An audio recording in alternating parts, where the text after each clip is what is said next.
Hello, everyone, and welcome to the Rona Rants. This is podcast number 8, and I have a very special guest today. It's a very good friend of mine, Jorge. Hello, Jorge. Hi, everyone. First of all, thank you, Bernardo, for inviting me. It's a great experience to be in a podcast. I like to hear podcasts, and obviously I heard all of yours. And being here, it's a really good and fun experience. So really hyped about this. Thanks for inviting. Yeah, no, you're welcome. I mean, yeah, we haven't even done it yet, so we'll see if it's a good experience. I think you might hate me at the end, but it will be fun. We got a lot to talk about. At least I can scratch it from the bucket list. Yeah, it's. I'm sure you had it in your bucket list, maybe. I mean, I'm definitely gonna scratch you off my bucket list. I had you, and so one important thing to mention is that Jorge is part of a special group. He's part of a very close group of ours called DNA. So I thought you were gonna say super straight for a second. Not yet. We'll get to that topic at some point. But I was gonna say, how would you describe DNA really fast? Really fast. Yeah. Well, we are a group of 4 guys, very close. I guess after my wedding, we got very close. We try to do a meeting every year, at least in real life. Mm-hmm. Since I live in Poland, Bernard lives in Germany, and our other 2 friends, his older brother and our friend from Beja. Yeah, they both live in Lisbon. I mean, we talk every day on our chat, and we do a lot of events together online. Mm-hmm. I guess with Corona, we even got closer since we spend most of our time at home. So yeah, it's like family. It's like family, exactly. It's a family where all the family members are constantly insulting each other, but we take it in a nice way. It's like siblings, I would say. Yeah, like siblings. So George, let's get straight to the point, because there's a topic that I wanted to talk about with you, and the reason why is because, well, you're the connoisseur here. Like you clearly have a lot of experience with this, and it seems to be one of your most interesting hobbies, and it's board games. Yeah. So I think you have a lot to talk about when it comes to board games, and one of the first things I wanted to ask you is why would someone even pick up a board game? Like, what makes them fun, and why won't I just play video games, for example? All right. So if we want to start differences between video games and board games, and I also advocate video games because I also play a lot of those. Mm-hmm. But for example, right now in Corona, with all the working from home, and watching TV, most of our activities, we are exposing ourselves to screens. And the board game has that advantage. Yeah. There are no screens. So why would someone pick board game? What makes them so special, right? Because for someone new, they would have no idea. So what makes them so special? I'm gonna just share my experience, why I started investing a lot in this hobby.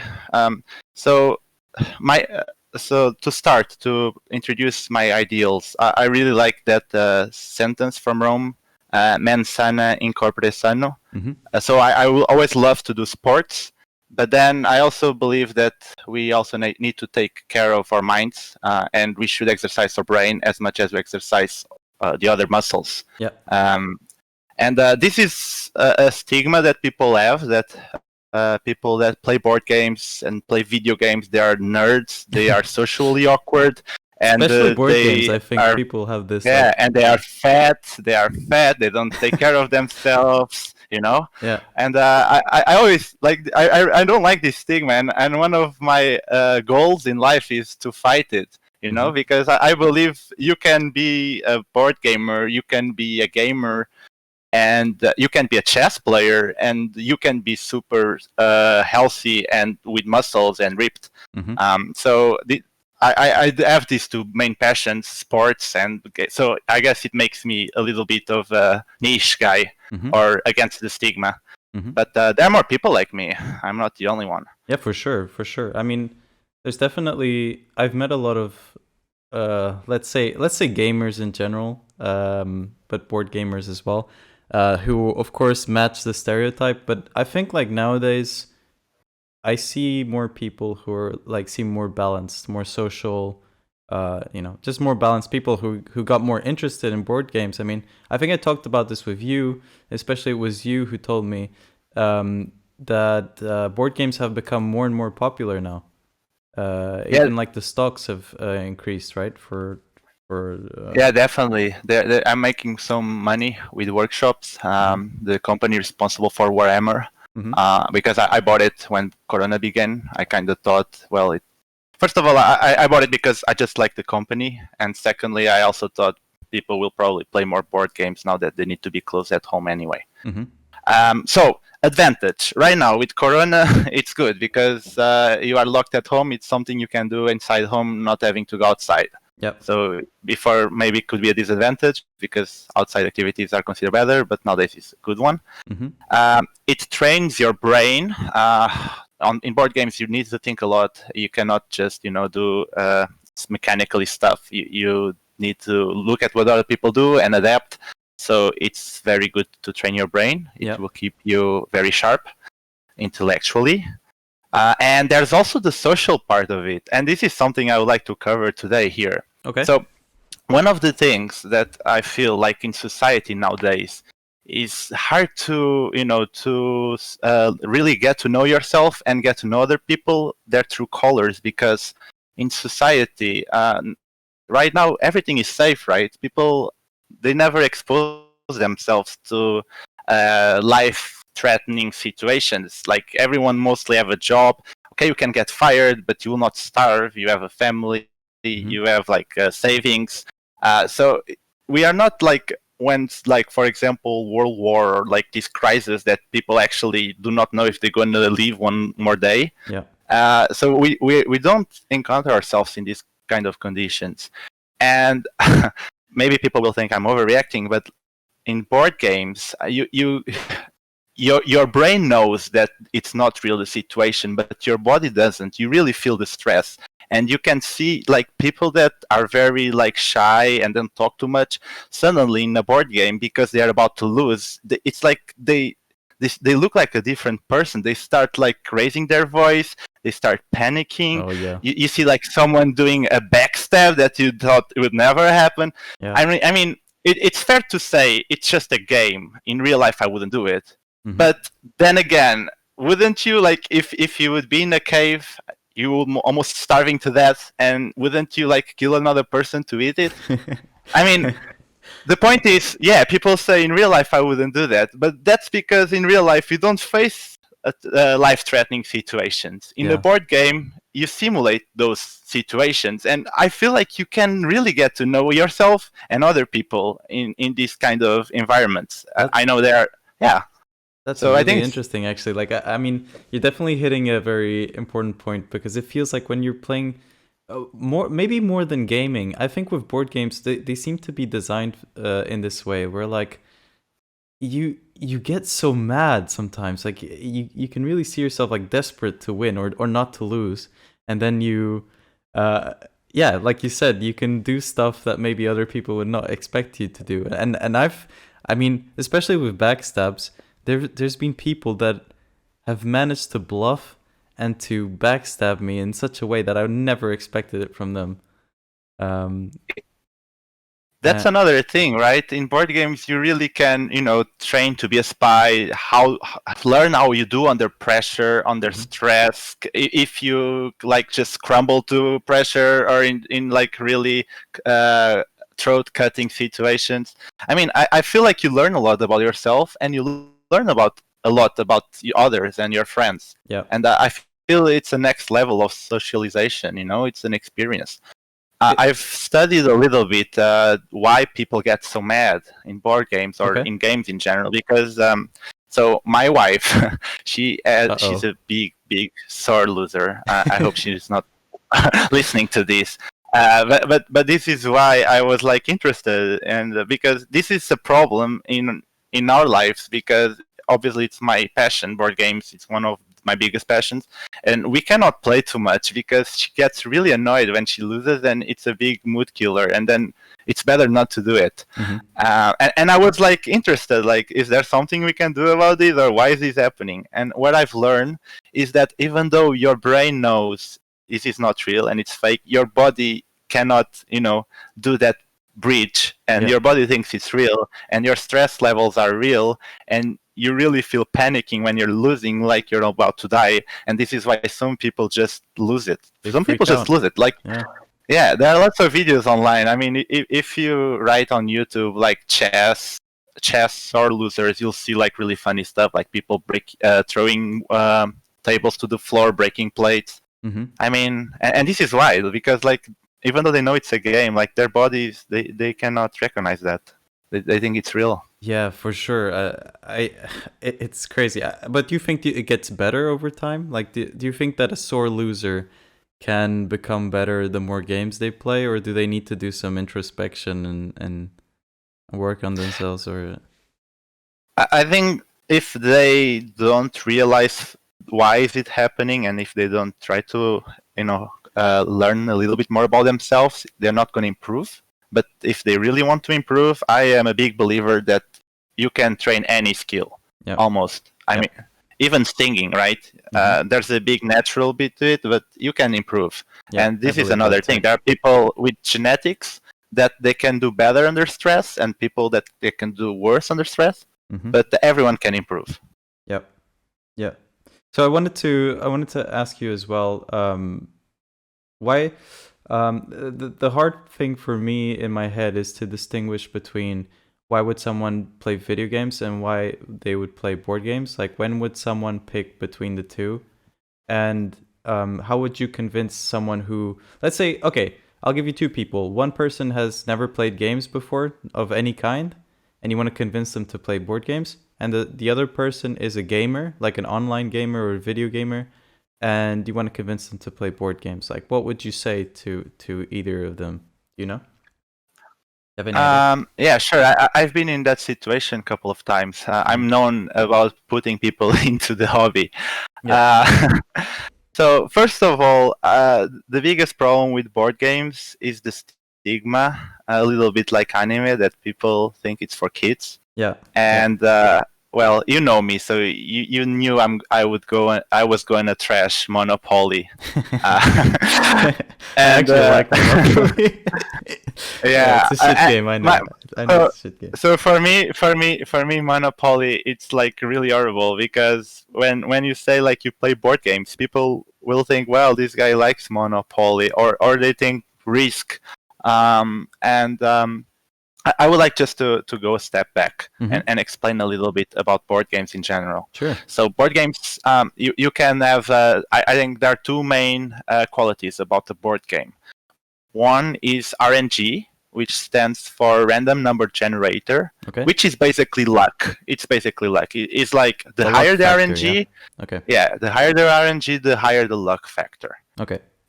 So for you guys to understand this attribute, the comparison would be, so chess has 0 RNG. Everything you do in chess is out of skill. There's no random factors there. You play and you know all the information, and there's no dice, there are no cards to draw.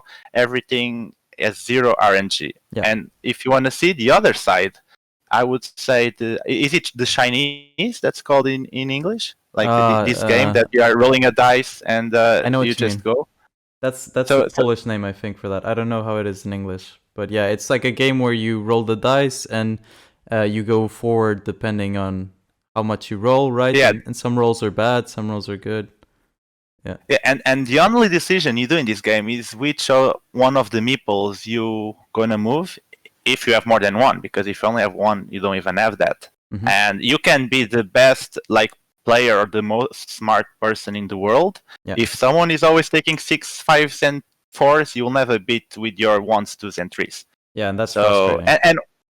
And why am I explaining all of this? So for people that never played board games before, I would suggest a game with a higher RNG, because that will reduce the experience barrier. So the higher the RNG the game has, the more, let's say, novice or noob friendly it is. Yeah. Because it will give more equal opportunities for everyone to win. The less RNG the game has, the most unforgivable it is for new players. Mm-hmm. So, for example, I could play 1,000 games against Magnus Carlsen, the current world chess champions. I would win 0 games if he didn't want to. Yeah. But if I would play, let's say, Monopoly with him, maybe I could win. And now I'm going to go win more. Yeah, and maybe. And now I'm going to explain why Monopoly is such a bad game. So, in the first 15 minutes of Monopoly, I can tell you before even playing what are going to be my actions. I'm going to buy everything where I end up with. Uh-huh. So in the first lap, you can't even buy. So it's even more horrible. You're just throwing dice. I mean, why don't we just time skip? Because, I mean, for me, a board game is when you're thinking very logically and making decisions and trying to outplay your opponents with your brain, right? Mm-hmm. Monopoly, the first bit of Monopoly is just throwing dice, literally, because no one ever is going to get a land and not buy it. Yeah. No, it's like a default decision. I go there, I buy it. So the first half of the game, it's just throwing dice and wait. Throwing dice and wait, buy. If you are extremely lucky and you get 3 out of luck, or you get lots of 6s or doubles and you're far ahead, so you got more lands than everyone else, you're probably going to win already. Yeah. And when you get a Monopoly 3, if the other people do not trade between themselves, you automatically win. Yeah. So it also depends a lot with whom you're playing, because if you're playing with very experienced players, it's a little bit better. Mm-hmm. Because even if someone is super lucky, the other guys will just gang up and it automatically balances itself. But we cannot count with that. In a normal scenario, you're playing with random people, right? People can be good, people can be bad. But I feel you don't have much, opportunities to turn the game into your favor if the RNG doesn't favor you. Yeah, I agree totally. I mean, there's not that many things you can do either, besides buying stuff. I mean, what else can you really do? You can trade, that's it. Right? Yeah, exactly. And if someone doesn't want to trade just because, even if you do a really good deal, you can't do anything. Usually that's what happens. You end up in a point where maybe you have something, you have maybe a house in a yellow neighborhood, and they have a house in a purple neighborhood. And if they gave you the purple house, you would have a neighborhood, a full neighborhood.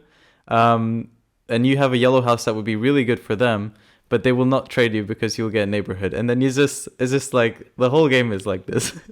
And then you're just rolling dice because no one loses, because there are no houses, and it just takes forever. And it's a bad game, guys. If you're listening to this, it's a bad game. Would you say it's the worst game?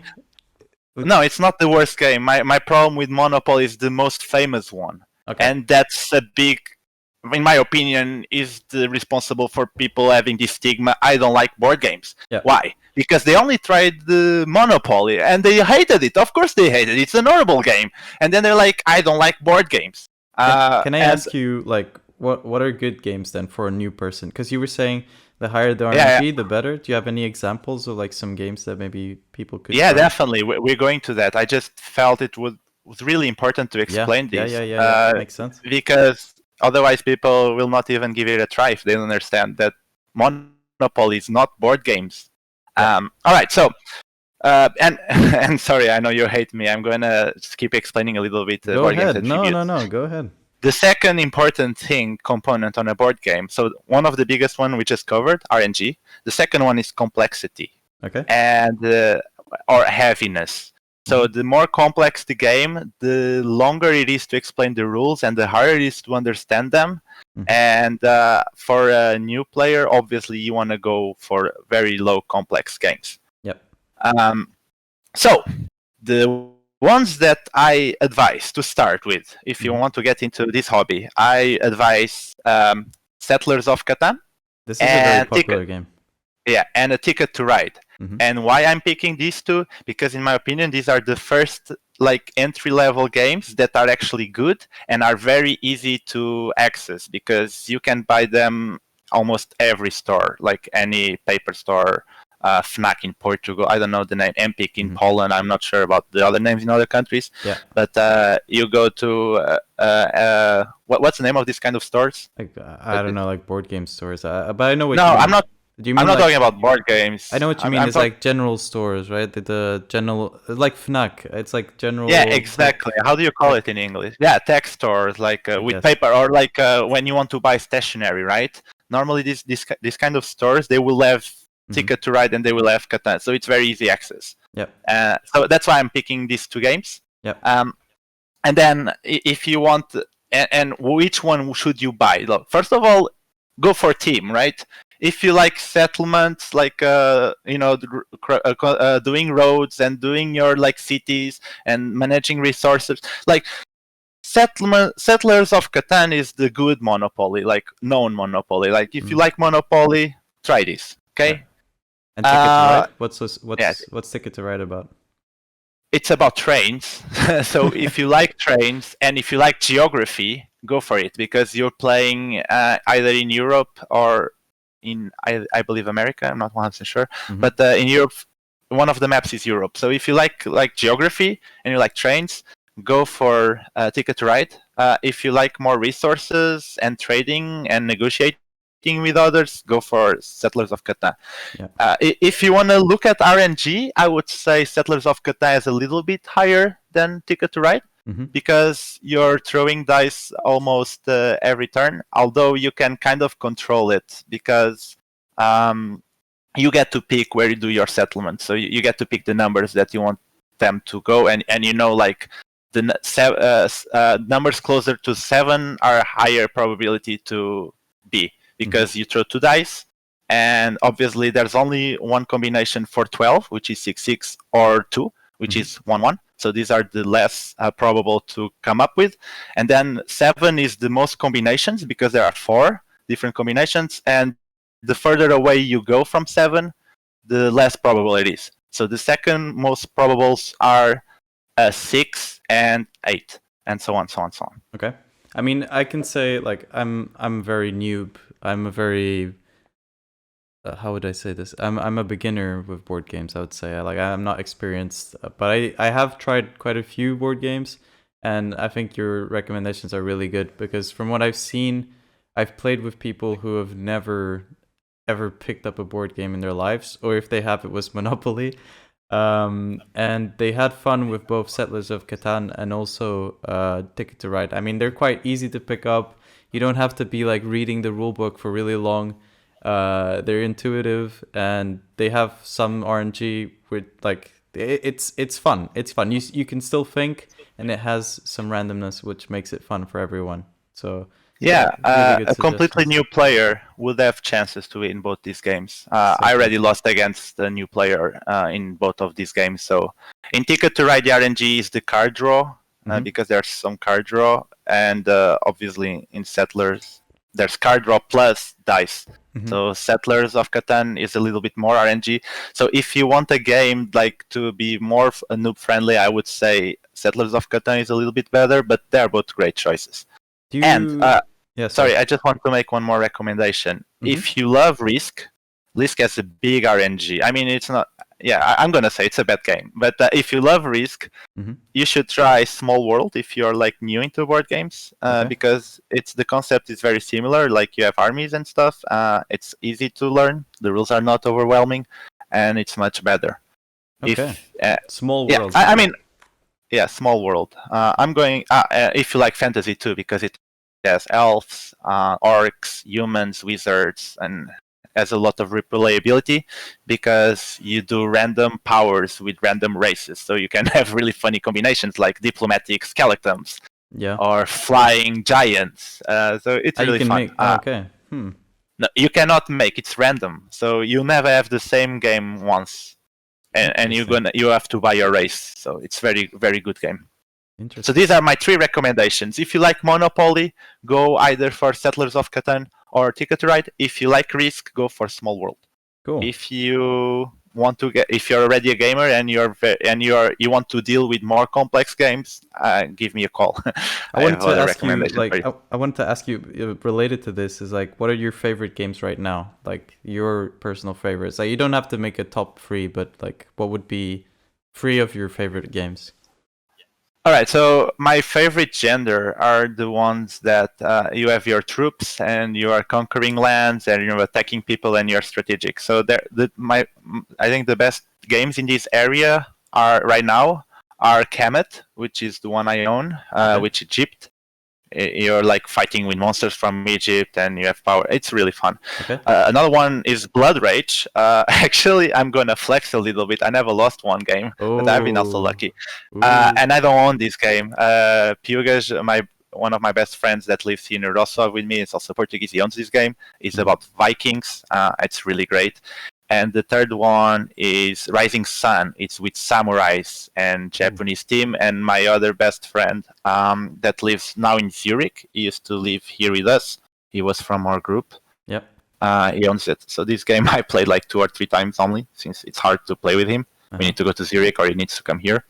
But these are the best games in the genre. And I need also to make a reference of Gloomhaven, right? It's considered the best game for a long time. I've been playing it for like 2 years. I'm not even half of it. It's a RPG game, kind of. You have your character, you go through scenarios, attention. That's a really interesting one because it's cooperative. Like, I think some people have this idea in their heads that all board games are you against everyone else, but there are some that are cooperative. You play with other people and you try to defeat a common enemy. That's kind of cool. Yeah, exactly. Yeah. Oh, and I'm not a very cooperative kind of guy, although there's the joke running because I have so many cooperative games that I'm just lying to myself. Anyway, if you like or you want to try cooperative, I suggest Pandemic. It's really funny, especially now in Corona times, since basically you're trying to fight the diseases and prevent the human race going extinct. And I think it's the best one for entry level too. Like if you want to try a cooperative game, like everyone playing for the same goal and trying to beat the game, go with Pandemic. Okay. I wanted to touch on a subject which is kind of related to this whole gaming stuff, and it also hits close to home because of our group DNA, and that is the concept of scrub. So I wanted to talk to you because I would say you're very competitive as a person. I think everyone in our close group is quite competitive. So I mean the term scrub is used a lot. And I wanted you to explain to our listeners, what is a scrub? How would you define a scrub? Like, what is a scrub? This is a really funny subject, and I really like it. So I'm going to start by saying I used to be a big scrub. Okay. And I didn't know it. So the funny thing about scrubs is like most of the scrubs, they don't know they're scrubs. Actually, they think they are the opposite of scrubs. They think they have this code of honor, but they're just scrubs. Okay, so I've got to learn that I was a scrub when I bought a book, which actually I've lended to you. Yeah, I have it here. Playing to Win. I need to give it back. What is it called again? Sirlin. Playing to Win. Exactly. Playing to Win by David Sirlin. And this book, it's about the author is a Street Fighter guy. He's American. He was in the high competition of Street Fighter, and he's like, he's basically just describing what kind of mentality and what's your approach. If you want to win in games in general, not only this also applies to board games, applies to every game, and I would even go further and say applies to life and competitions in general. I agree. Yeah. He also touches the art of war that I would say like everyone knows about this book. So he also makes some reference from Art of War. And am I explaining this? It's not only for gamers. This is a book that I suggest everyone to read because it helped me in my life. It helped me knowing myself better, and it helped me in my competitions and having a different approach. All right, enough of background. So his definition of scrub, and I'm going to quote this a little bit. It says, a scrub is a player who is handicapped by self-imposed rules that the game knows nothing about. Yeah, this is so true. I mean, this is It is so so true. like powerful, and like people from outside like are listening to this, and what the hell is he talking about? All right, let's let's explain it a little bit better. Mm-hmm. I think like it's like giving the example of fighting games, right? In Mm-hmm. fighting games, when I don't know, there, for example, in Tekken, I think I'm going to talk about Tekken 3 because I Sure. think most of people played. It was one of the big hits of PlayStation from our generation. Mm-hmm. So as Krabbies, for example, you're playing Tekken, and your opponent picks Eddie, and he's just mashing, and the Eddie is just doing like low hits, and you die without doing anything and being able to do anything, and you get very pissed off, and you start yelling, "That's cheap! You can only win like this. You can only win like this. You can only win like this. You don't deserve to play this game." So this guy is being scrubbed. Why is he being scrubbed? Because he just made this rule that the game knows nothing about, that you cannot mash buttons and you cannot play with Eddie. Mm-hmm. But this is part of the game. Like, so he can say whatever he wants. He still is a loser and he still lost. Yeah. So what I would suggest is, instead of yelling this and believing that he's a good player, he just cannot win if the other players are not playing this honorable code, he can actually understand how to defend these attacks and learn how to punish them. And the thing is, and this was very powerful for me, one thing he says in the book is like, if this guy wins against you always doing the same tactic and the same thing, what does it say about you? Like, Mm-hmm. you're losing against the same thing all the time. Like, can't you evolve? Can't you develop a counter? Because if you know exactly what he's going to do, it should be very easy for someone with a minimum intelligence level to do a counter and be prepared and punish that person, right? This is a really good example. I think it's a really good example. Like, if you're constantly falling for the same mistake, then you need to look at yourself, not at the other person. And exactly. I mean, one thing I wanted to say was that I also was a big scrub. I think sometimes I still have some scrubby mentality. But like, I remember when I was playing Dota, and when I was younger, there was a thing that sometimes I did. And especially, I remember one game especially where, so Dota is a game where you play with 4 other people in your team and you're fighting a team of 5 on the opposite side. And so I would be walking around the map and I would see a guy, right? And usually when you see someone, you kind of like, you start attacking one-on-one. And I remember this guy, like, he wouldn't attack me when we were alone, just me and him. He would often bait me. Like, I would be running after him. He would hit me sometimes and I would be running after him. And then he would ambush me. And he did this like once or twice. And then I remember I was really young and I started saying, duel me, fight me like a man. and then he kept just doing the same thing. And of course I lost and I was terrible. And then I was so mad. And then only later I realized how fucking stupid I was being. Like, come on. There's no rule in the game that says you need to fight one-on-one with someone. Like, he was being efficient. He was baiting you. Yeah, he was just being smart. He was being smart. Yeah. And yeah, but it taught me quite a bit. And yeah, you lent me this book. And I think this book it's like you said, I think a lot of people should read it because it gives you a lot of insight into games and competitions in general. Like, you just need to follow the rules. There's nothing cheap, there's nothing cheap in a game. Like, you just need to follow the rules and exploit the rules the most you can. Like, just play the best you can. If your opponent is not cheating, so if your opponent is respecting the rules of the game and you find yourself calling him cheap or complaining, the problem is you, it's not him. What about complaining about the game? Because some people don't complain about the person, but then they start saying, oh, this game is unfair, whatever, even though they don't have any arguments for it. Yeah, I was actually I'm happy that you bring that up because I wanted to touch that. So remember when I talked about RNG? Yeah.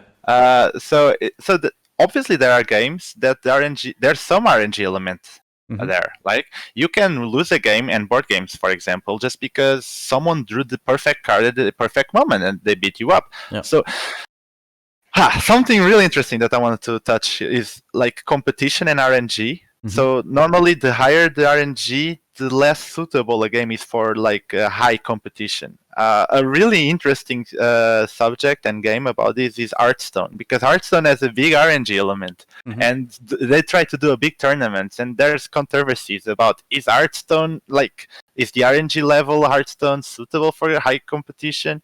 Probably not. It's still fun to watch. I don't want to go too much into that subject. I just wanted to mention so you were asking what happens when people are complaining and being scrubs about the RNG, right? Yep. Dude, it's like if you're playing the game, you subscribed for it. You subscribed for that level of RNG. You need to accept that you're going to lose games without having anything to do, or that you played perfectly and you still lost, like in poker, right? You can make all the calculations, and there's only 1.5% that the guy can get the card to beat you in the river in the last card, and they do it, and you lose. You did all the good decisions, you still lost. You can be mad about it, you can rage, but you subscribe for it. You're the one who wanted to play poker. If you cannot deal with this, don't play poker. Play chess. Exactly. In chess, there's no RNG. Like, if you lose it because you fucked up, it's like black and white. If you don't like RNG, or if you cannot deal with losing with RNG, instead of complaining, stop playing the game. Play something else. Because when you basically start the game, you're doing a contract, an informal contract with the game. I accept your rules. I accept to be exposed to your RNG. Yeah. If you do not accept this, or you do not have what it takes, don't play the game. So that's simple. Completely agree. There's no excuse to be a scrub.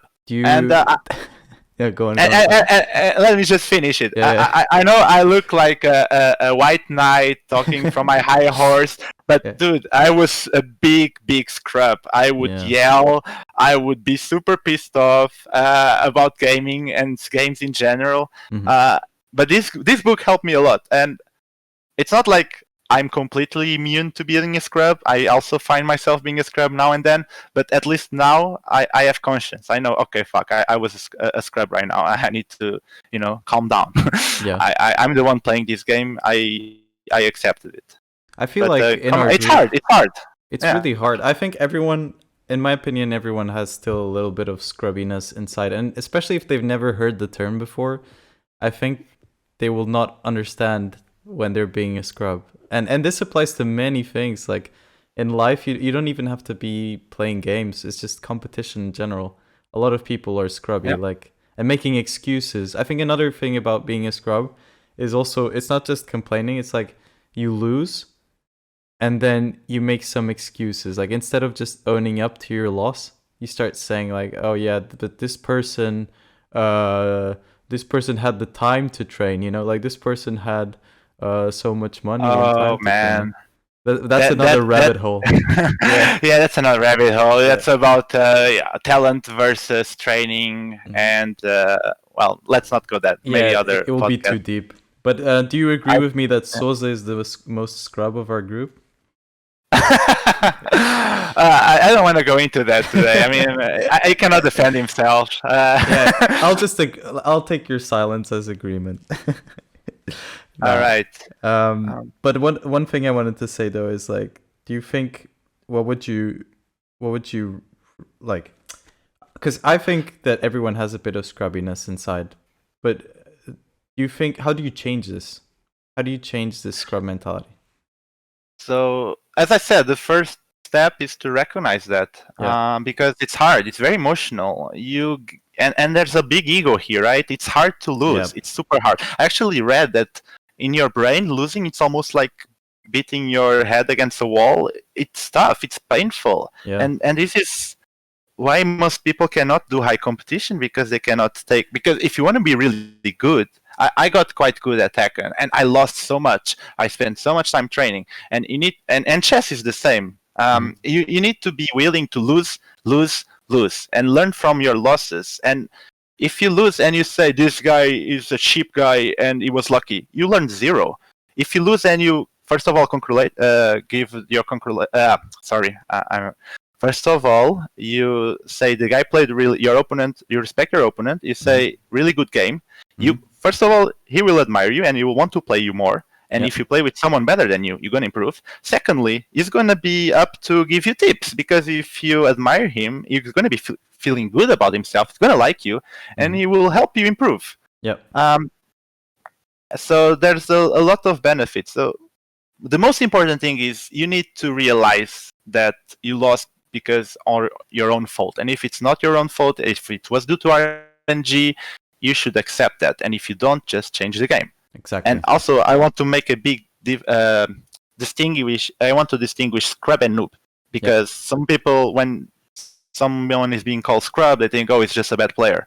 Like, a noob is a bad player too, but we all start as a bad players. When you start the game, you can think you're super talented, but anyone with a little bit of experience is going to stump you. Mm-hmm. So, scrub, it doesn't mean you're bad. It normally also means you're bad, but you can be bad player. There's nothing wrong about being a bad player, because when you start, everyone is a bad player. Yeah, I feel like there's scrub something is wrong about.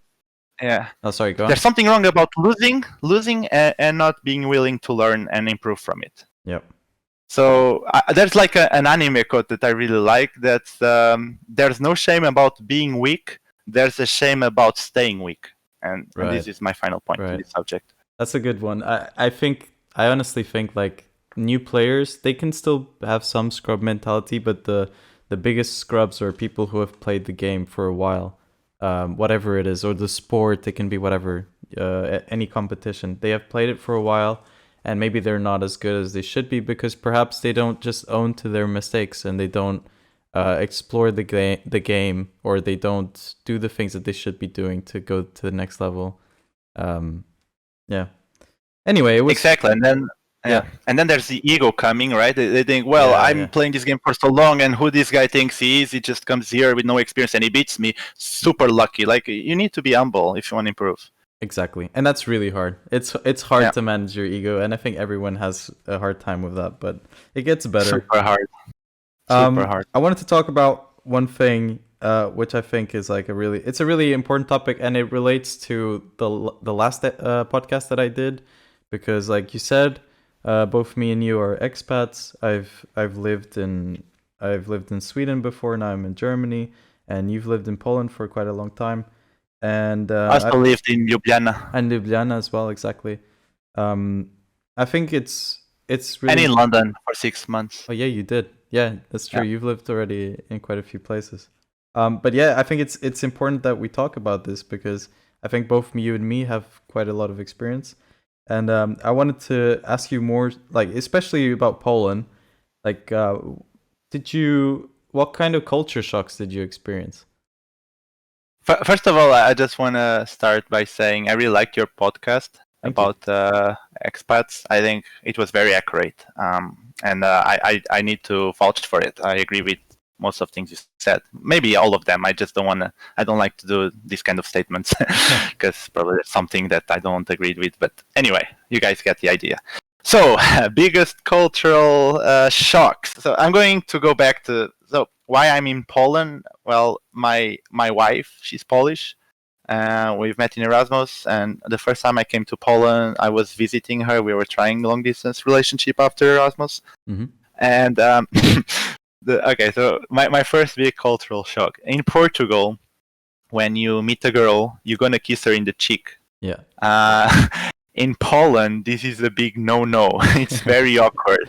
So there's something that was happening that I like to call the angard, in the sword fighting, when you do angard. Yeah. Because every time I was leaning to kiss a girl that I just met, they would just angard with their hands to do a handshake. Yeah. And it took me a while to get used not to kiss a girl in the cheek when I just met her, and just do the handshake. I think there were some girls that allowed me, which then I thought, well, I'm going to take it as a compliment. But probably just it was just too awkward for them to reject the kiss. I don't know. Anyway, that was the first one. Yeah. Big cultural shock. Second one. I have a funny story about that one. Like, you want to share? Yeah, sure. So when we were in Sweden, we went to Sweden, and it was me, my brother, and a friend of ours, Tiago. So that was the first time I went there to visit some friends, and we go to their small town. And I don't know, I guess Tiago wasn't used to it. He wasn't used to traveling so much at that time. But we go there, and like me and my brother already knew, like, we don't do the kisses here. You have to go for the handshake, it was awkward back then, but we did it. And then Tiago was like, I don't know, I guess he was distracted or something, and he went to meet like our friend's mom, and like he went for the kiss, and her reaction was so bad, dude. She was like super shocked, like she thought like he was trying to harass her or something, and she stepped back, and he was so embarrassed, like, oh, I'm sorry, and then he didn't even explain it well because we were teenagers back then, and it was really awkward, and he just did the handshake. But I vividly remember that scene, and yeah, it was, yeah, you got to be careful with this stuff. Yeah, I mean, I don't know if it's a little bit too much of comparison, but maybe it's like same thing if someone just comes to you and grabs your ass or something. I don't know if Almost. it's What do you think maybe now? it's a Like, little do bit too you much. prefer this handshake system, or do you prefer the two kisses? It depends how attractive the girl is. True. It's a joke, wife. It's a joke. Yeah, Kind of. yeah. I feel like in general I prefer the two kisses one, but there is one thing about the two kisses which is strange. Like sometimes it feels like when you join a big group. I've noticed this. I've seen other people do this. I tried not to do this when I was a kid, but sometimes people like since it's like kind of a hassle to go close and to do the two kisses. Sometimes some people don't properly greet the girls. Like they will go and they'll say like handshake the guys, and then with the girls they'll just be like hey, and then handshake the rest of the guys. And I think that's so weird. Like it creates this kind of weird barrier. I did this when I was younger, and then I realized no, that's shit. So yeah, the handshake kind of like prevents any barriers. You just give handshake to everyone. Fuck it.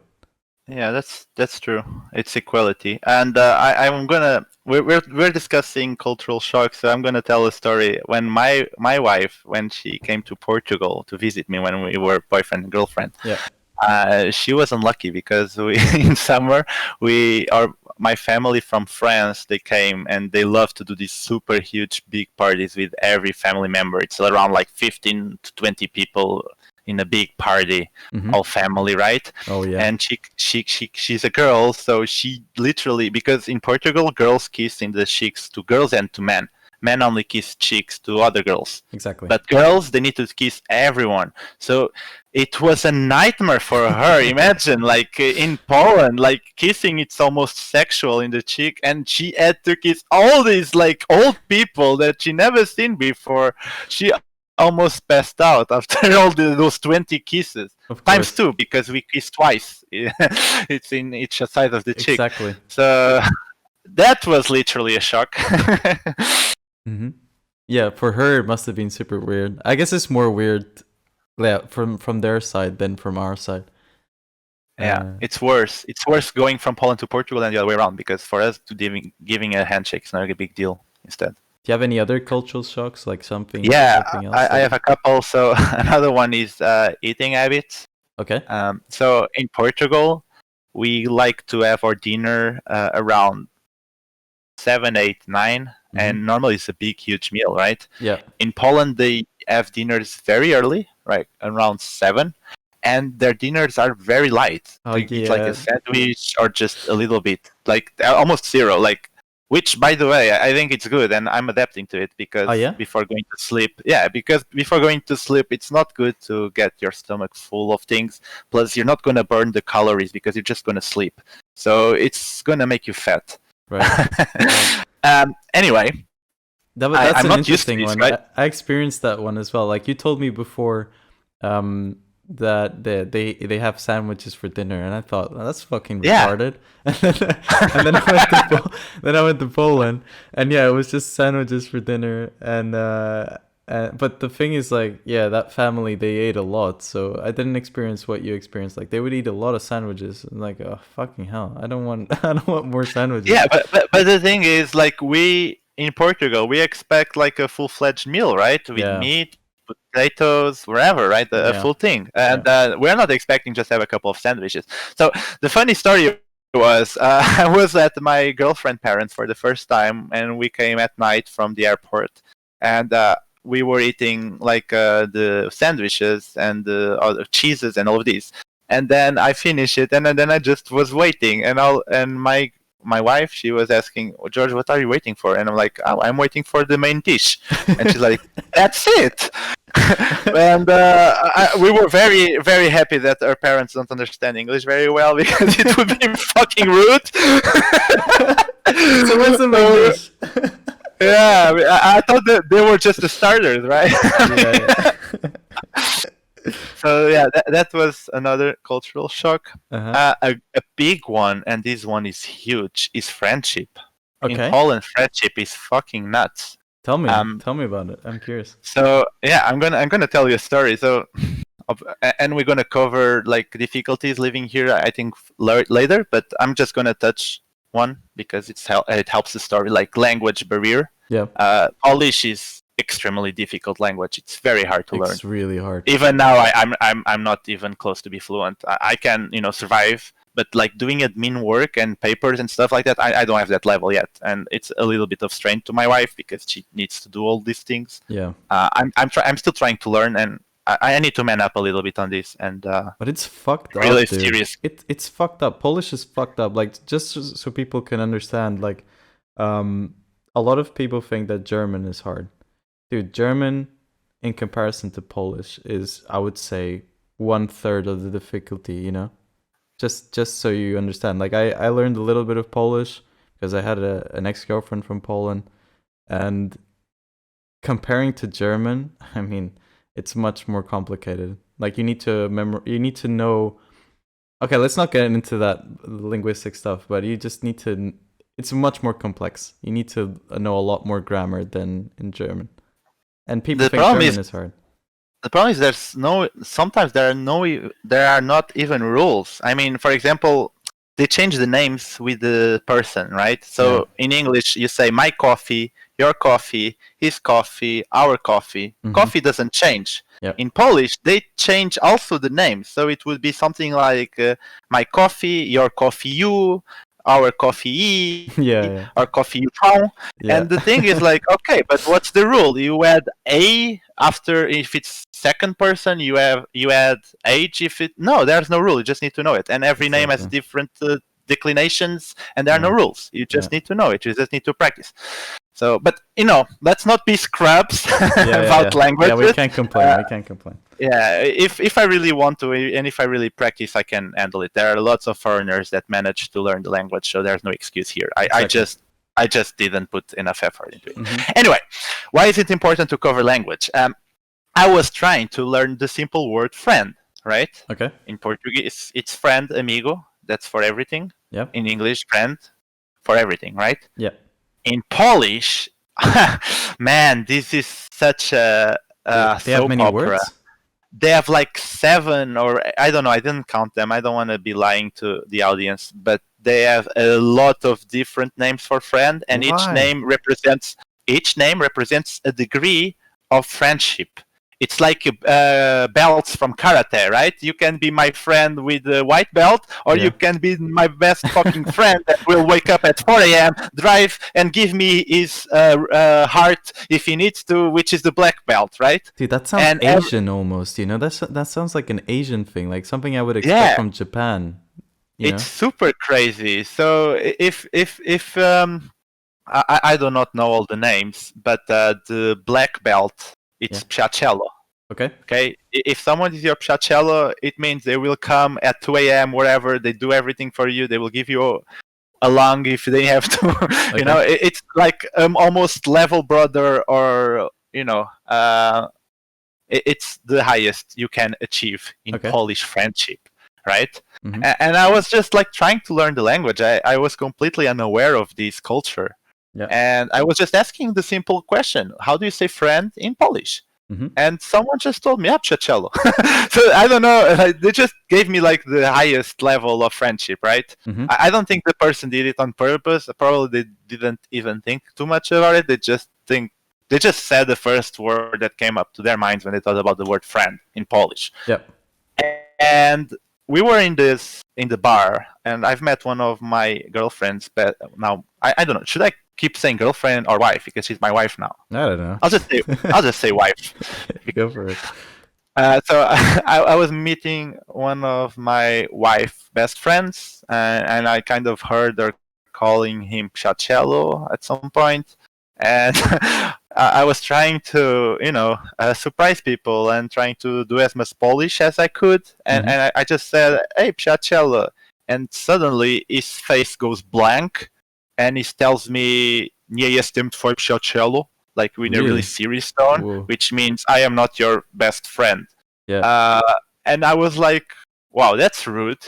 And then people explained to me that this is a big deal in Poland. Like, you have like groups of friends like crumble because someone calls the other Piacello and the other doesn't feel like it's there yet. It's almost like relationships, right? It's like when I say I love you for the first time in a relationship, but in the friend level, and the other person is not ready for that, and then there's like a big awkward, and they have a lot of fights in Poland about this. That's like it's a big deal, and probably like in Poland, I think people have like normally 2-3 Piacellos maximum. Yeah, like it's weird to have like 5. I think my wife said to me she has kind of 5 or something. Well, let's not go into that, because then people start listening to me and then they start asking her for names, and then I'm going to put her in trouble. Yeah, for sure. So better not mention that.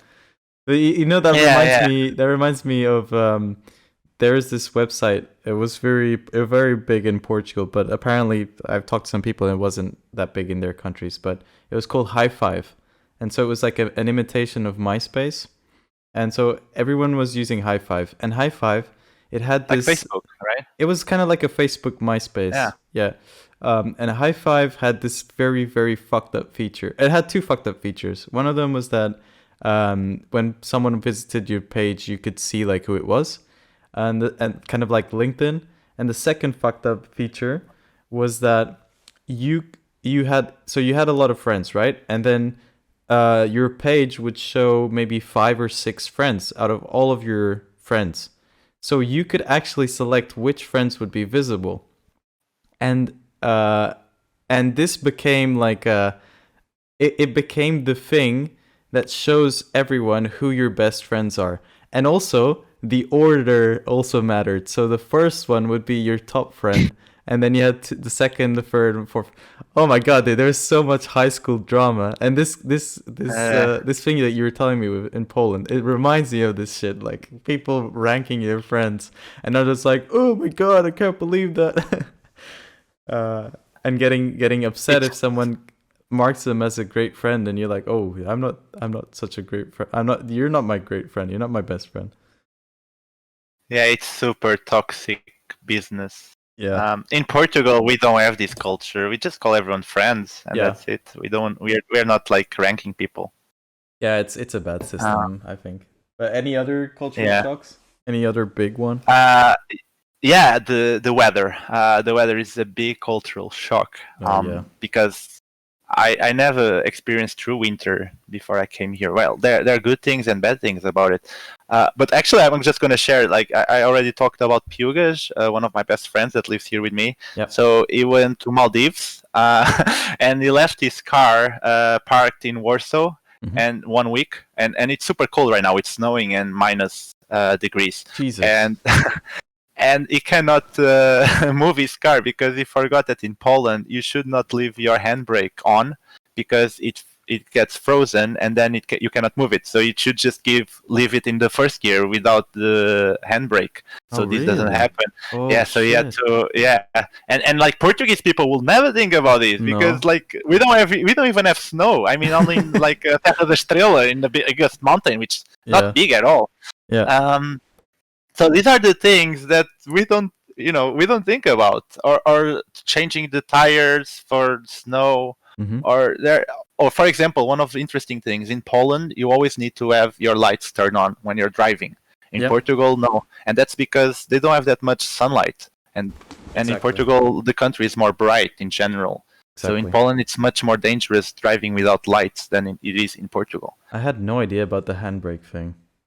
Yeah, another big cultural thing is drinking, right? They are heavy drinkers, and in driving, it's zero tolerance. If you get a little bit of alcohol in your blood, you don't get driving lessons anymore. In Portugal, you have some leeway. Yeah. So this is another interesting thing. How was it with? I think this is important to talk about because Poland. Like when people think of Poland, they think, yeah, these guys are fucking chugging vodka for breakfast.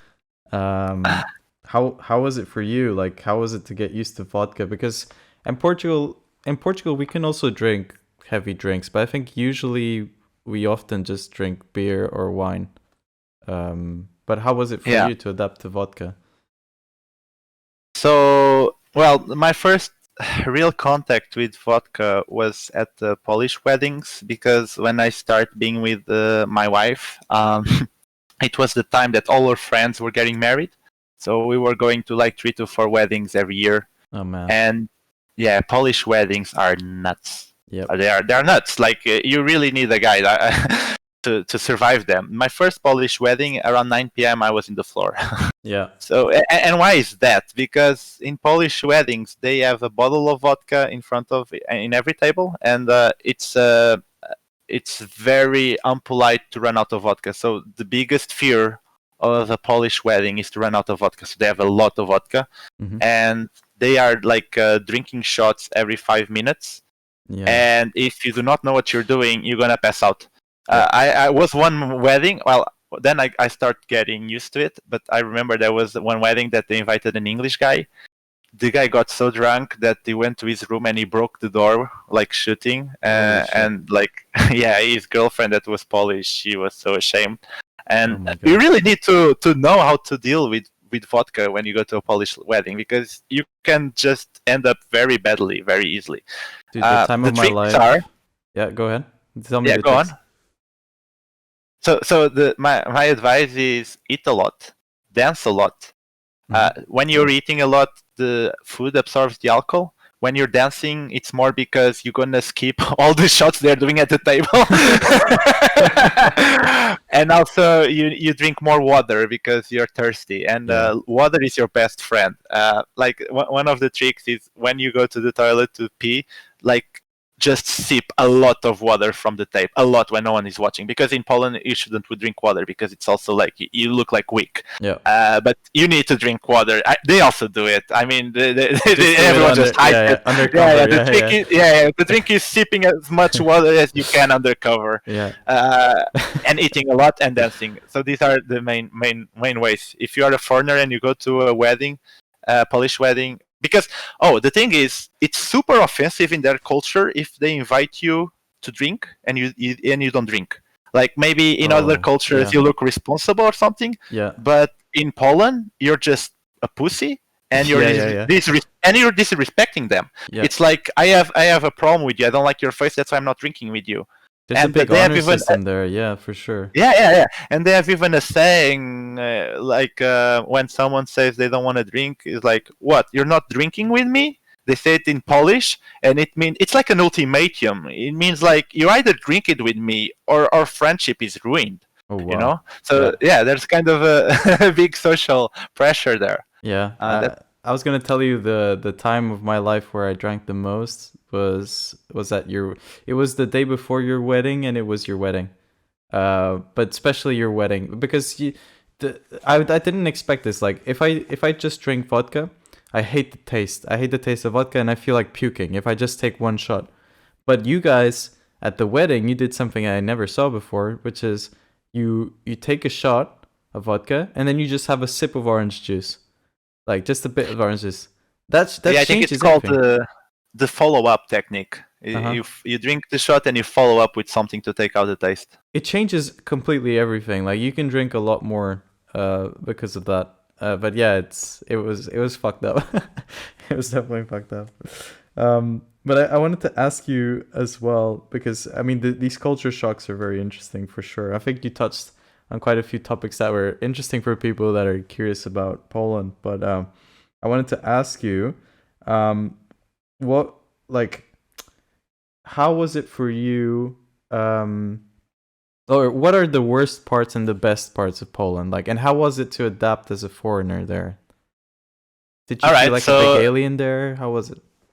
Sorry, what did you just say? Did you feel like an alien there? How was an alien? Yeah, definitely. So yeah, this touched a lot about your previous podcast. So I'm going to be super straight and Super straight. yes, I'm going to be super straight right now, Yeah. and I would put on the top the girls, and this Yeah. is why I'm here, and this is why most of expats stay here, men expats. For sure. Like the story is always the same. Like, why are you living in Poland? My wife is Polish. My girlfriend is Polish. I mean, Polish always- girls are it always like really this. pretty. That's true. Yeah, they're very attractive, Yeah. and they are very strong. Also, very strong personality. And they hook you, you know. And then it's very hard to also make them move away from Poland because they are very attached to their families, Yep. and they're also very strong personality. So it's like you know, I'm not going to call it a trap because I enjoy and The ultimately Polish trap, yeah, I like living here, and it was my choice. But this happens a lot. Like a lot of male expats, they are here and they will say, "Well, my girlfriend is Polish." So Exactly. that's number one. Mhm. There are others. So the working here, it's really great. The unemployment rate is really low, and I work in finance, and Mhm. there are a lot of multinational financial banks here. Goldman, JP Morgan, Credit Suisse, UBS, Morgan Stanley. I can go on and on. And Yeah. why? Because in Poland they have zloty, which is very cheap currency, and also their universities are for free. The government pays universities, which means Oh, I there's a didn't know lot of there's a lot of higher education. It's completely free. You don't even pay the year fees or monthly fees. Cool. So there's a lot of higher education here and cheap one because their salaries is by zloty. Yep. And so it's a really a good deal for multinationals to get the base here because they're gonna get a lot of cheap, intellectual, high education workers. Yep. So there are lots of opportunities in Poland, and it's great because you have a lot of power as employee. Because if you can, the turnover rates are super huge too. Because people, if they're not happy with something, they can very easily just jump to another company. And that gives a lot the of power. employers you have a lot of power, and employers are also aware of that, so they listen to you, and it's easier to go up because of that in rate, in promotions and things like that. This And is definitely bad about Portugal. Like I feel like in Portugal there's such a huge hierarchy and people treat you like shit because they know that like it's not that easy to get a job in Portugal.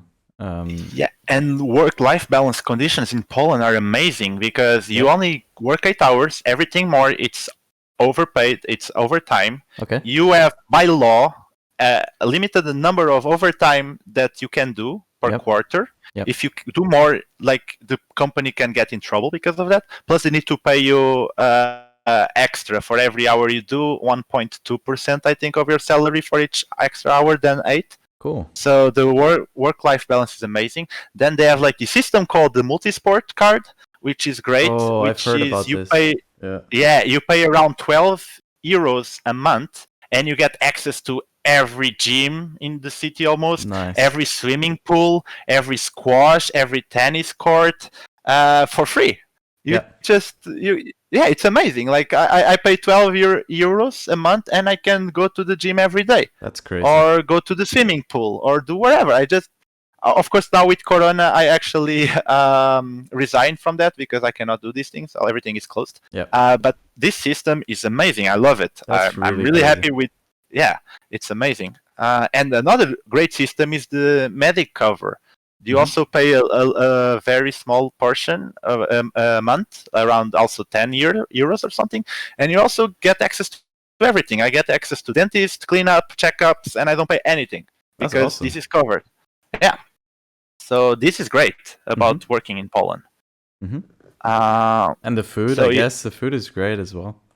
Yeah, but then actually, But Portuguese I would. food is also really good. Yeah, I would put food actually in the downsides of being in Poland. Okay, tell me. Because, well, of course, everyone knows about the pierogi, the dumplings they have, and all of these, but everything is very fried. Yeah. And Fatty, flour-based. right?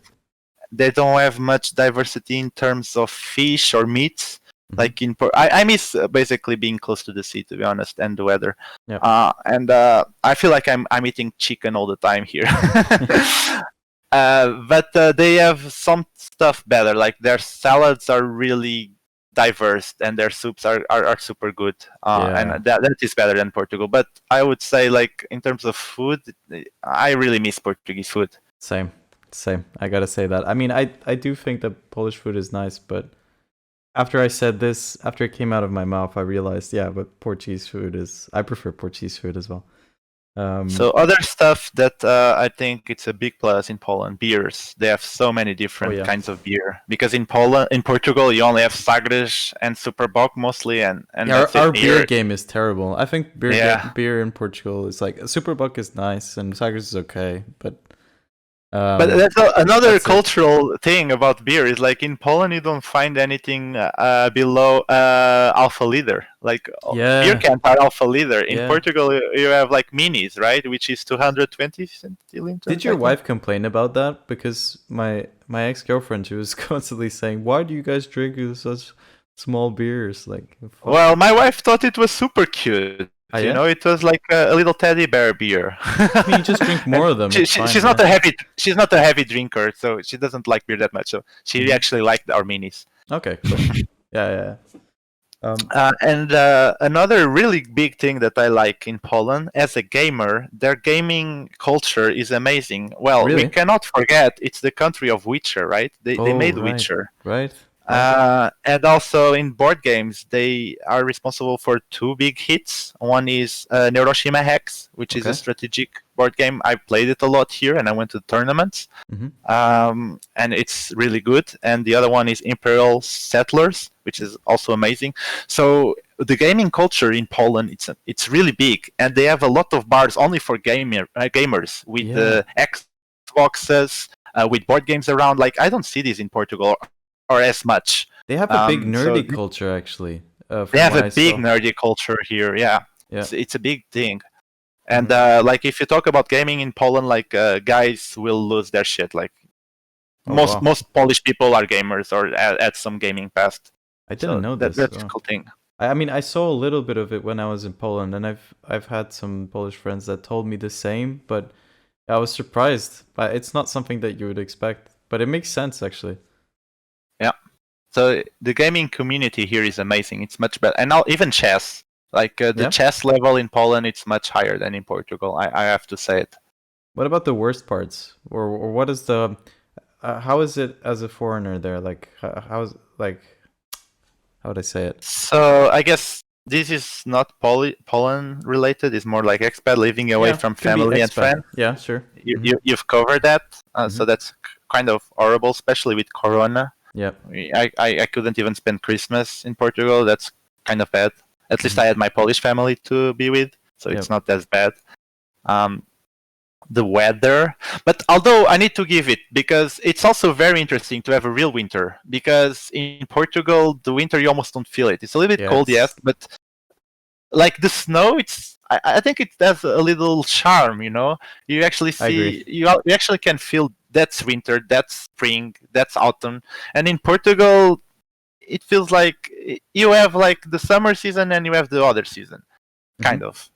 But yeah, I missed mostly the sea and the good weather, the sun. Yep. I miss sun a lot. I used to be very dark skinned, and now I'm very white. My mom thinks I'm a ghost. Completely pale, right? Yeah, super pale right now. Like it was very tough for my mom to see me on the VCs, and I was just curious about, like, is there any other part, like other bad part that you haven't talked about, or something? Yeah, sure. The language, but I guess I already touched it. It's super hard, and if you don't know the language, you'll never be one of them, right? And I feel a little bit alienated and an alien, as you said, and that. Yeah. But which is also my own fault. I really should put more effort in it and just get it done. And yeah, I think I've touched. Would you recommend everything. Would you recommend coming to Poland? Like moving? Definitely, especially if you are male. and if you're Portuguese, right? Like, I've heard the southern European people get along pretty well there. But that's what I heard. So okay, so now I have I have a few surprise questions for you that I wanted to cover. I have one more serious one, and then I have two kind of like joking questions that I found on Reddit, or I found on a list. So which one do you want, or which ones would you like? Let's go with the serious, Okay. and then we can go to the funny bit. Okay. So the first one is, do you think people can change, and is it worth trying to make someone change their bad behavior? Like, is it actually Definitely. possible? Absolutely. I'm a true believer that everyone can change and everyone can become at least closer to their ideal person every day. But yeah, I believe in that, but I don't believe that you can change others. So this and I think like bad habits like smoking, it's a really good example. I believe that a very heavy smoker, if he really wants, he can just stop and stop being a heavy smoker. Yep. But I don't believe that his friends can make him stop. Yeah, this was the second question was the one I was most interested in, which is because I also believe people can change. I mean, I have seen it. I've experienced it myself. I've seen people change. But I'm more curious about, can you change other people, or does it depend on the person? Because, you know, sometimes I think there were moments where I personally changed after someone said something to me, like trying to give some feedback. But I think most of the times when the person gave me some feedback or criticism, I first resisted, but then later I got to thinking about it, and then I changed something. So I wonder if it depends on the personality. Like, if it depends on your personality, whether or not you change with someone's criticism or not. Because I've personally, it's happened with some friends where I, you know, have tried multiple ways of criticizing some bad behavior, like really more than one, and it didn't work. So the way I would address this is, when you're giving someone feedback or advice, you're giving them a present, right? You give them a present. Here, that's my present for you. Mm-hmm. We know that people, when they receive a present, they can do many things, right? They can open the present, look at it, like it, and use it. Yep. They can not open the present, put it in the trash. They can look at the present, think, oh, this present is really fun, and give it to someone else.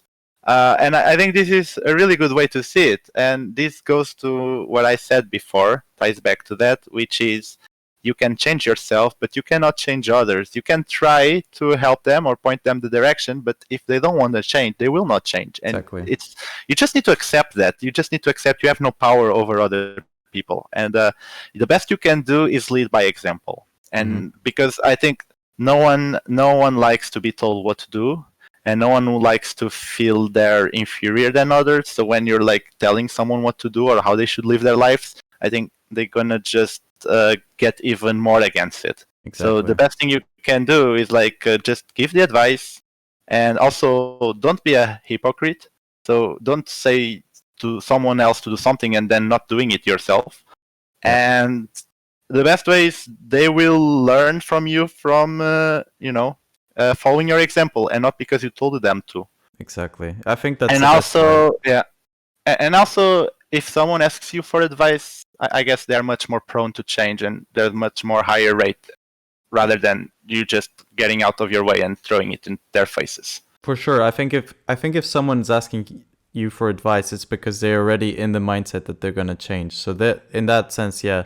I think the problem is when you see someone do something that could be self-destructive or maybe harming others, and you give some advice, or you say something and they don't change. But I think it's exactly what you said. Like, people get the present, they can decide what to do with the present. I think it's important to always tell the person what you think. Fucking hell, what do I want to say? I want to say that you should say something if you feel like that behavior is bad, but you can't be frustrated if nothing happens, because you need to keep that in mind. Like, probably nothing will change, and the person is the one that has to decide, right? In the end. Yeah, the problem is when you're sharing some feedback and you create the expectation that this person is going to change. Because, Yeah, I mean, it's hard to do this, especially if your feedback is to help someone you like. But you just need to, realize that you cannot change others, and it's not your life, or it's not under your power. And in the end, you can change yourself and hope for the best. exactly. Okay, and now to change to a completely different tone, I have a completely different question. And it's It's going to be like one of those would you rather. there's a would you rather here. Yeah, I took it from Reddit, so it's not mine. So would you rather have sex with someone that has a Garfield head, but they have a really hot female body, or the opposite? So they have a Garfield-like body, but a good, very good-looking female head face. But if you pick the Garfield head one, they will be meowing very loudly whenever you do something. Okay. I don't understand why you do these things in your podcast, but I'll go with it. Yeah, I think this is very similar to that one, the popular one about the mermaid, right? Yeah. Bottom part fish or the top part fish. Yeah. And I will give the same answer. Well, actually not. So I would go with the Garfield head. Garfield And head? why? Why? Yeah, and why? Because first of all, if it's just sex, I don't really care about the noises that much. Okay. And secondly, it could be like just a furry, right? Like a real person with a mask in the end. So I think it's less weird than the other way around. But you would be hearing meow, meow. Like. Oh, that's fine. I mean, I've heard worse. I'm not sure what I would pick. I think, I mean, it depends like how bad the Garfield body was, you know. Like I cannot picture it very sexy, man. I mean, oh man, imagine like you touching it and it's very furry and stuff. Oh. Yeah. I don't know. I think it would be really. Yeah, to me it's a no-brainer. This one actually. Yeah, it's kind of a no-brainer, but it would still be like you still start thinking, because if you had the Garfield body and the face, at least I mean the sounds that the person or thing would be emitting, they sound human like, at least, so mentally you could maybe just pretend. I know it would be disgusting though, like just imagining having sex with a furry thing.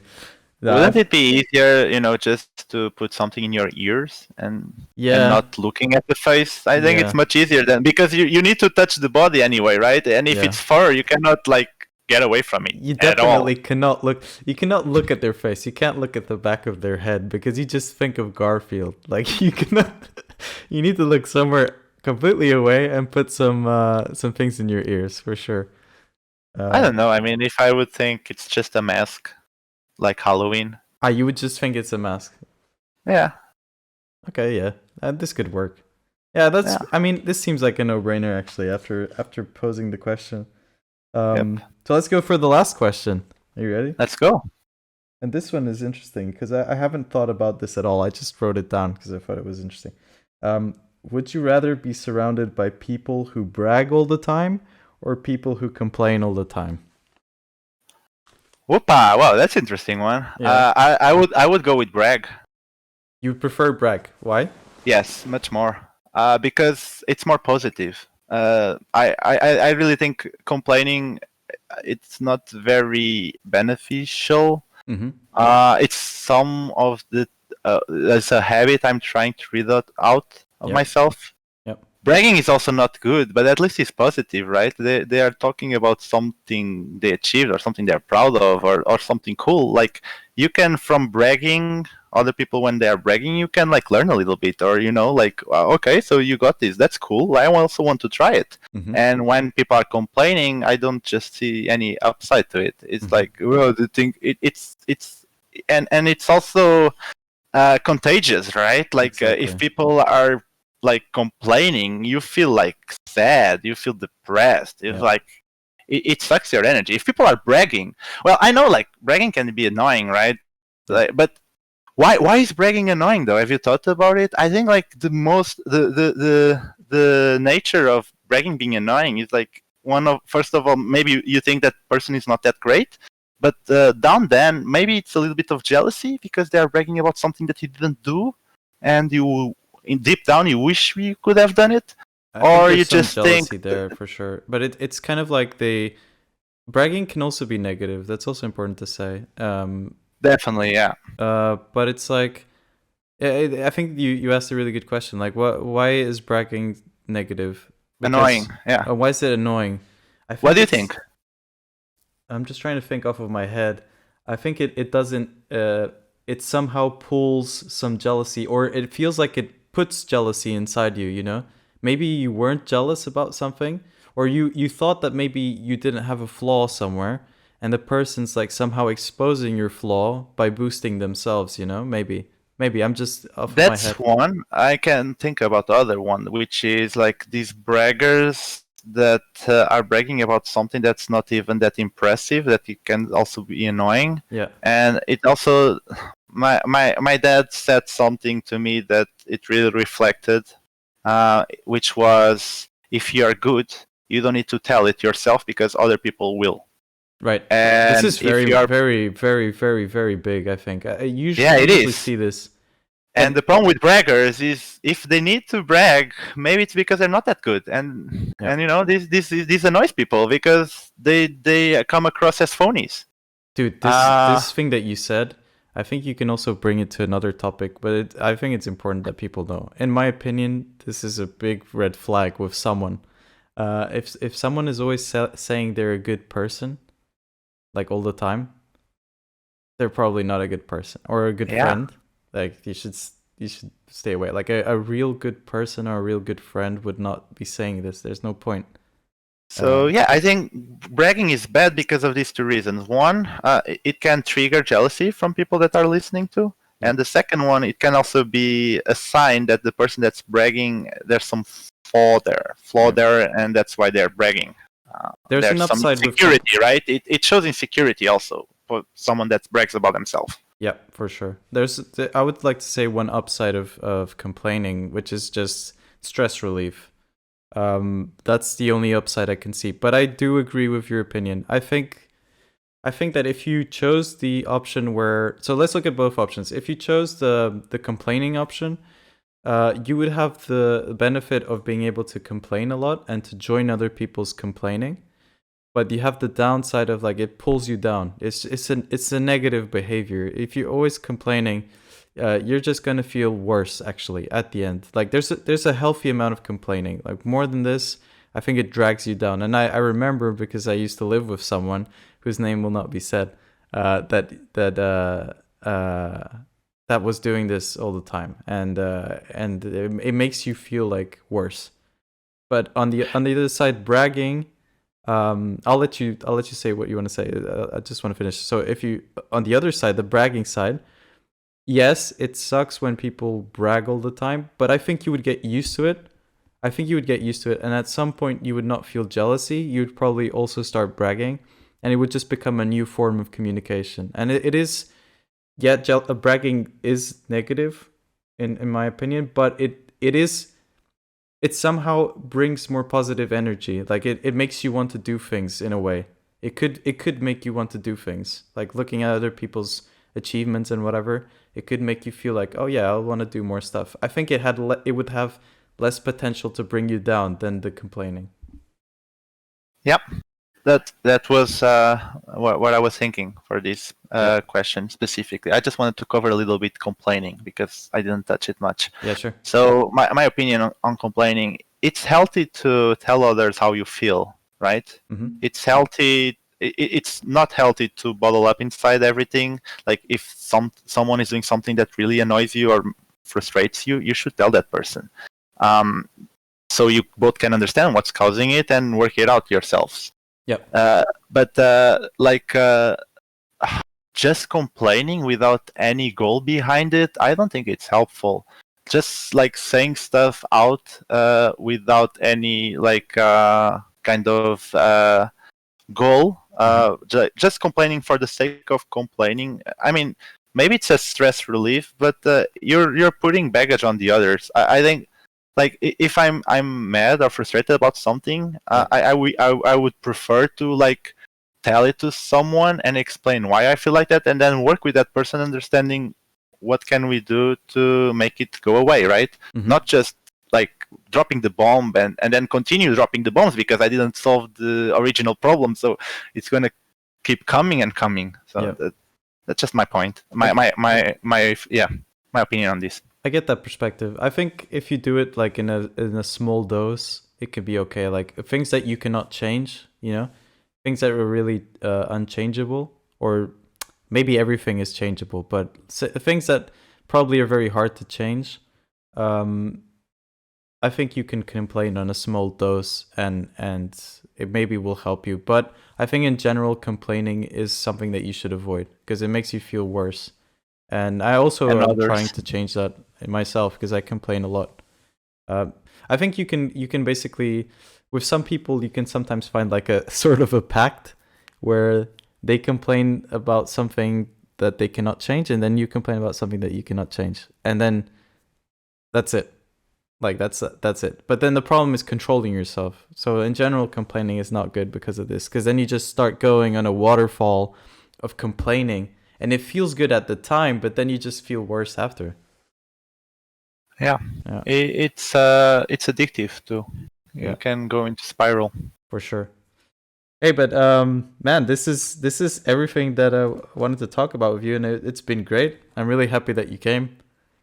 Yeah, thank you. It was really good to be here. I really enjoyed this experience. It was awesome, and we will have you again for sure, like at a later point. But I think this was great, and we covered a lot of topics. And next time we will have a lot more topics to talk about as well. So thanks a lot. Yeah. So, thank you, guys. Thanks for hearing, and we'll see you next time. Yeah. Bye. Bye. See you guys.